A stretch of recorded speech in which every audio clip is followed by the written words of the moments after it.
महाराष्ट्रात एक प्रकारचं परिवर्तनाची प्रक्रिया सुरू झाली.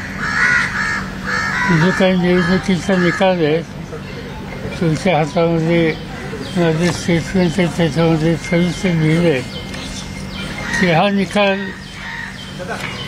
इथं परिवर्तनाला पोषक अशा प्रकारचा आहे. थोडं पुढे बोलताना ऐकू येत नाही. थोडे पुढे घेऊया का? थोडं पुढे घ्या. हां हां थोडंसं माईक पडतील अशा नको. माईक नाही ह्याचा माईक नाही. स्पीकरवाला नाही. आणि आम्हा लोकांचा प्रयत्न हा राहणार आहे की ही देशाच्या लोकसभेची निवडणूक झाली सुदैवानं. देश पातळीवरचं चित्रसुद्धा अतिशय आशादायक आहे.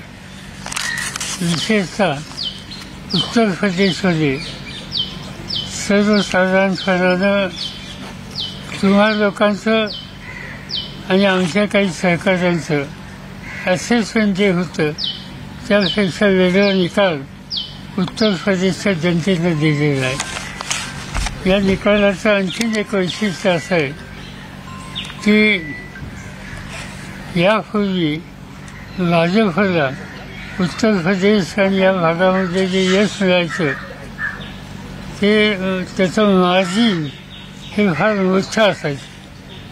आता त्यांना काही ज्या जागा मिळाल्यात त्या मर्यादित अशा प्रकारच्या मार्जिनी मिळाल्यात. याचा अर्थ राष्ट्र पातळीवर आम्ही लोक जसं काही काम करतो त्याचे विशेषतः उत्तर प्रदेश आणि हिंदी बेल्टमध्ये जे आमचे सहकारी काम करतात त्यांनी आम्ही सगळ्यांनी मिळून अधिक लक्ष दिलं तर आज उत्तरेकडचा जो चेहरा आहे तो बदलायला एक अनुकूल अशा प्रकारचं चित्र दिसतंय आणि त्यासाठी आम्हाला लोकांच्याकडून काळजी घेतली जाईल. आज हा निकाल